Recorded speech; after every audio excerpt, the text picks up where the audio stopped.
Let's get back to that Global Financing Pact Summit in France, where President Bola Tinubu is expected to address a distinguished panel of speakers at the event.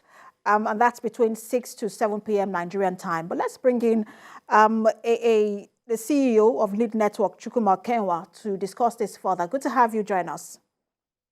Yeah, thank you so much. So when you talk about the financing system, there was one put in place just after World War II, and I'm not sure how much that addressed the needs at that time. But now we understand that one of the aims is to establish a more just and inclusive financial system, and the key word there being just and inclusive. How realistic and plausible is that?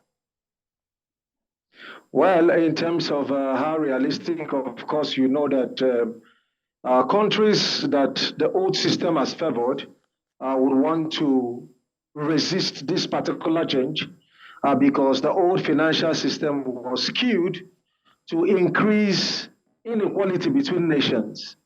And that is why the summit is meant to address two major issues, reducing poverty and, of course, protecting the climate.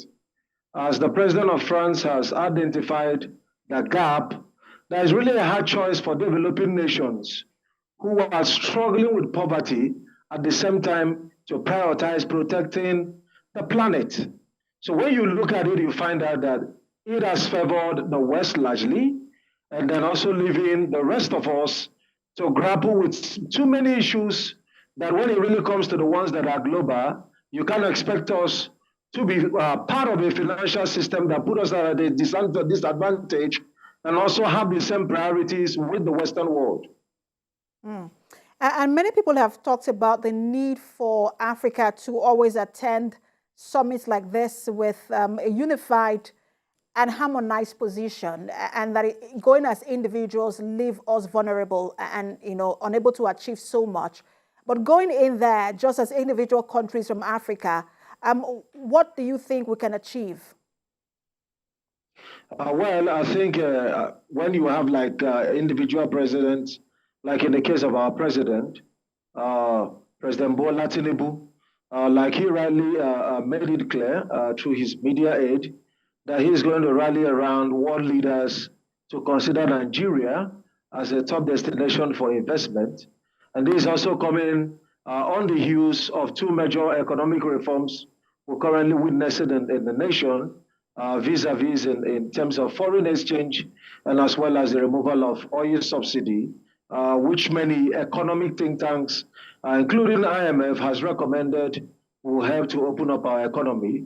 And the third step being rallying support from world leaders.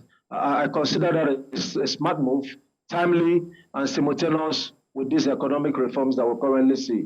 Mm. And we've seen some countries, international countries, and international communities and organizations as well, also talking about and just commending Nigeria for that bold step.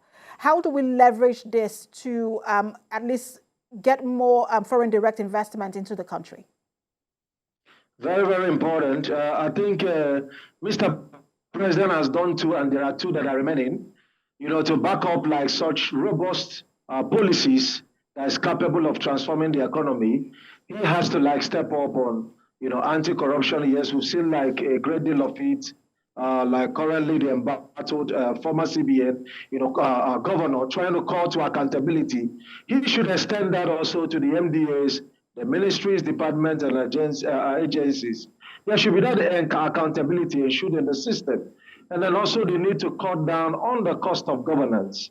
Because of course, when you look at our budget, there's a lot of gaps that can actually be filled with real needs of the nation rather than living like much of space, and we have like much fundings and have need of even borrowing to fund our budget. I think the president can actually do something to cut down on the cost of governance, streamline budgets so that we can actually maximize the economic reforms that we're currently seeing in Nigeria. And we understand that just about, the president's panelist session was between 6 and 7 p.m. Nigerian time.